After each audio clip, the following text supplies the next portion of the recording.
Acheron's going to be releasing very soon in Honkai Star Rail, and I know a lot of players are not only really excited for her, but I also know there are a bunch of people who have been discussing whether or not she's actually going to be worth it in a lot of situations. So today I do want to look at both her kit as well as her banner to kind of weigh in to how valuable I think Acheron is going to be for players to pull on. And I am going to keep, my kit analysis to the official preview that they posted, just because, we're still trying to figure everything out with the whole creator server, stuff that came up a couple days ago. So I definitely do want to keep that in mind. Obviously, I'm not in that server, and I'm not going to touch on it too much in a video form, but yeah, I am just going to err on the side of caution for me, and I'm going to stick to the officially released info from the Hoyo Lab article. So, starting out with Acheron's kit here, firstly, I always like to read these little character overview they have. So, Acheron is a DPS character who accumulates charges by inflicting debuffs on enemies to unleash her ultimate. With her ultimate, Acheron ignores enemy weakness types, drains all enemies' toughness, and reduces their type res. Acheron's technique can also instantly eliminate some enemy targets during exploration. So some very solid stuff there. She is Nihility and Lightning, which is definitely an interesting combo for her, and she does have a very interesting kit that definitely has some intricacies to it that we are going to take a look at. So starting out with her basic attack, it's just a simple, deals lightning damage to a single enemy, no extra bonuses on it. But yeah, just like a very simple thing. You're not going to be using this very often just because you get so much more value out of her skill, which we're going to get to right here. So with her skill, she's going to gain 1 point of Slash Dream, which are the stacks that they were mentioning in that overview. And she will also get 1 stack of Crimson Knot on a single target enemy. And she'll deal damage to that target. And she'll also deal to adjacent as well. So it is a blast attack, but you're only going to get that Crimson Knot stack on the main target. So it is definitely something important to keep in mind. But with the way that Crimson Knot works, as we'll see once we get more into her kit, this is fine because you are going to want to focus as many of those stacks on a single enemy to get the most out of her ultimate. Now moving into her talent. So whenever she gets to the maximum limit of Slash Dream, which as we know from the live stream is 9 stacks, you can use her ultimate, which means that she is not going to use energy whatsoever. So, characters like Ting Yun and Huo Huo, who provide energy for either members of the team or the entire team, are not going to be as useful with her because she just does not benefit from any energy restoration whatsoever.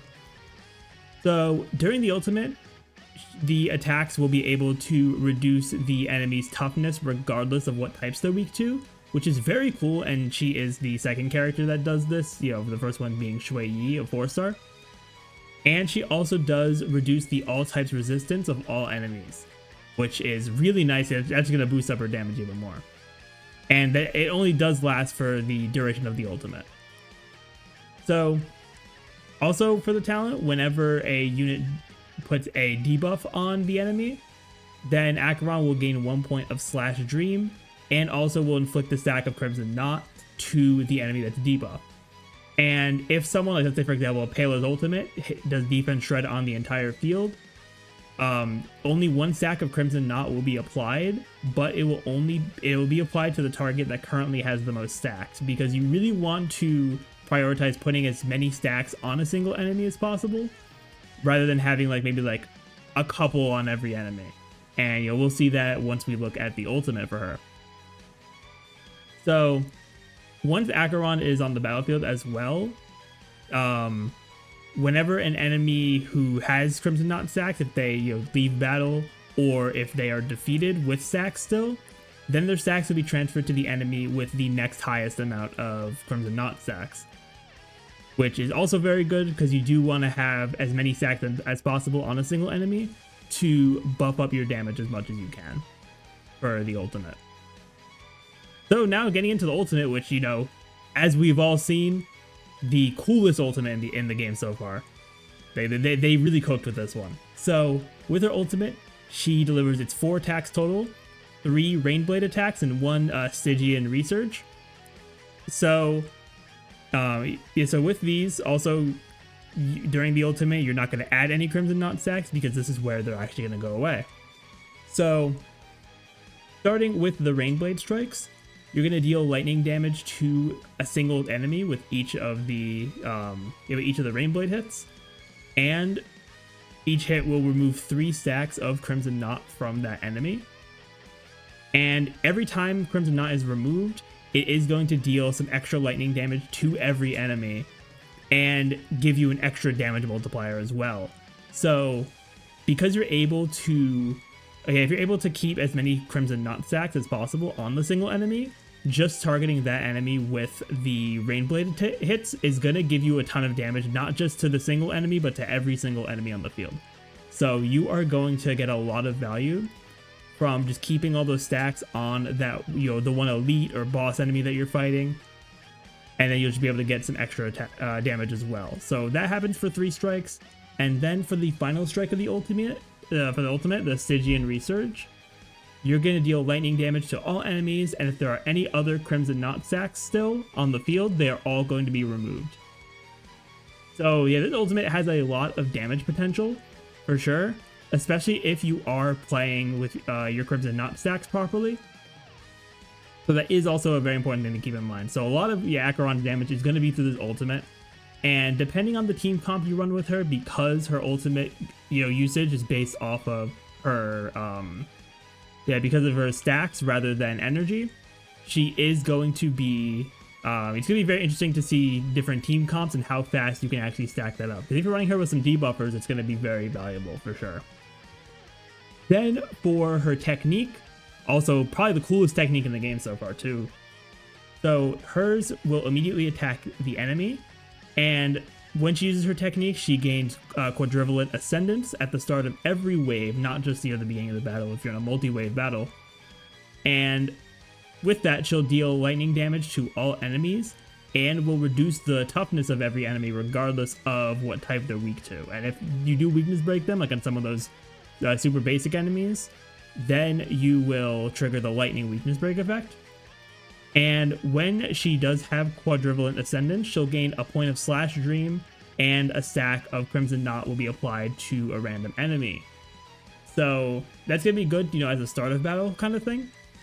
And the coolest part about this technique is that if you attack just a basic enemy, basically anything that's not an elite, a boss, or I'm pretty sure trotters as well, won't get one shot by this, but every single enemy, just a basic enemy, if you hit them with the technique, they will just instantly be defeated, which is really good for speeding up like Simulated Universe, or like if you're doing overworld farming and just not wanting to deal with those basic enemies. It's going to be very nice. And you'll only consume skill technique points for this as well if you hit an enemy, so you can just kind of mess around because it is like a little combo thing. As we can see, it looks really cool, so you can kind of just mess around without using the technique points, which is pretty cool. But overall, a lot of value in that technique there. Then for the last part of her kit, moving on to her main traces, which I think are all pretty powerful, to be honest. So the first one here, Red Oni.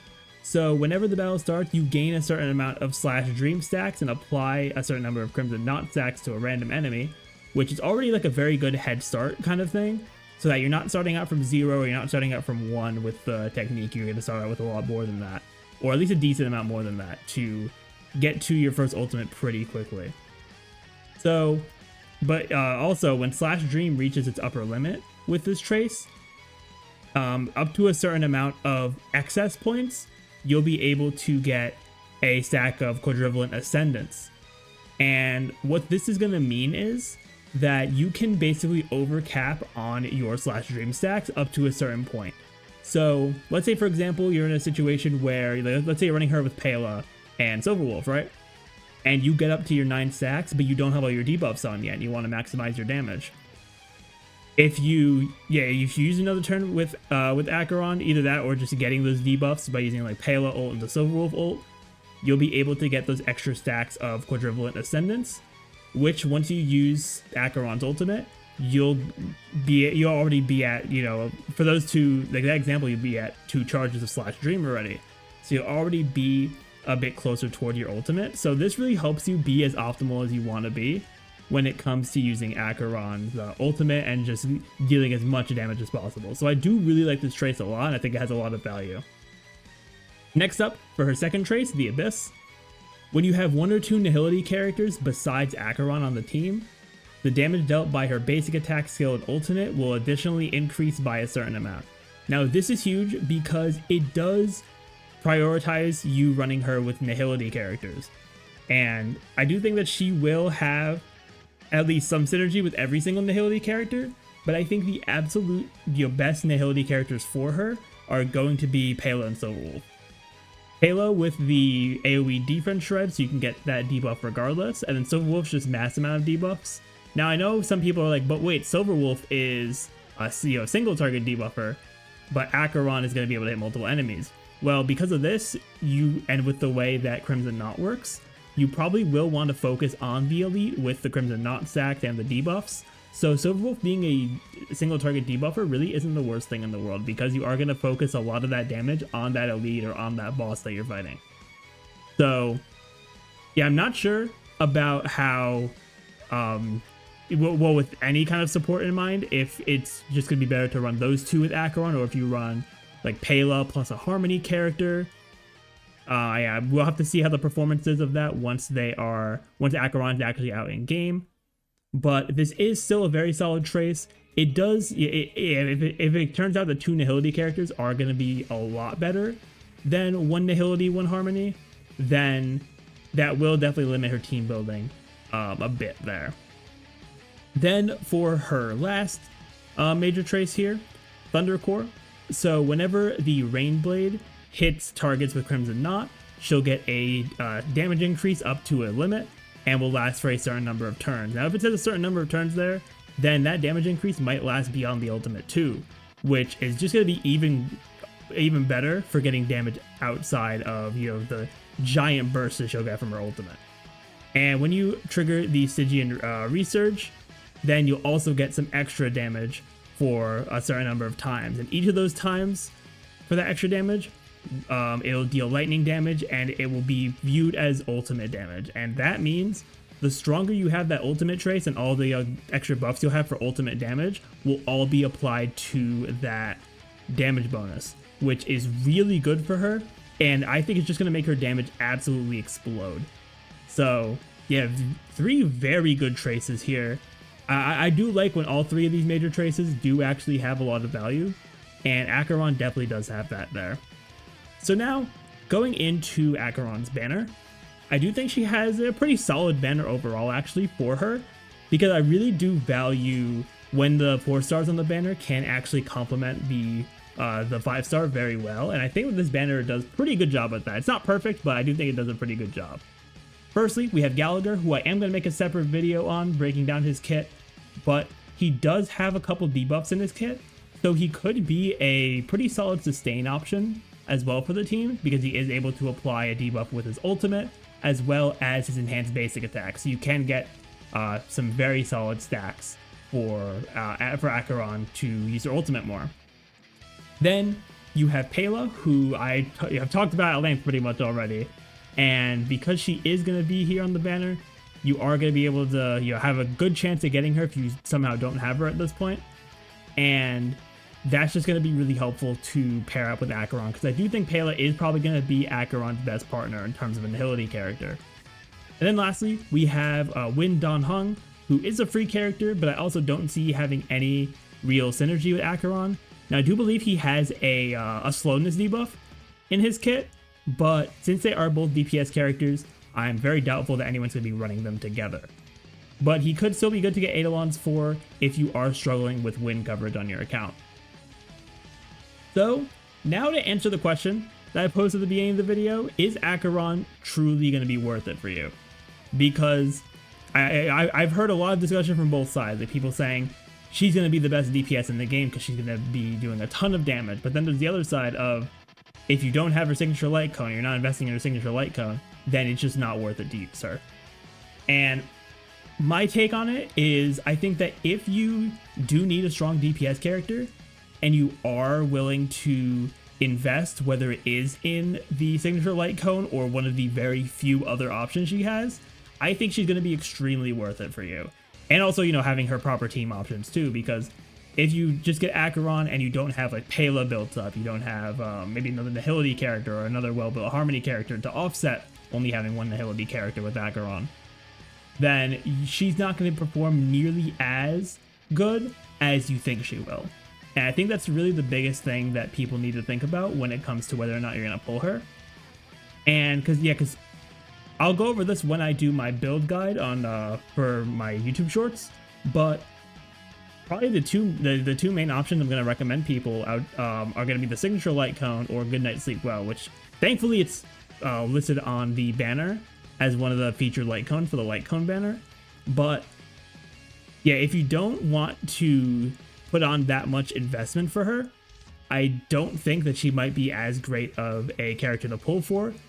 In that case, like if you just want a character that you can throw in your account and not have to invest in like a set, you know, some set characters to bring Acheron's best out of her, then I think you might be better off pulling for Jingliu in second half, if I'm being completely honest.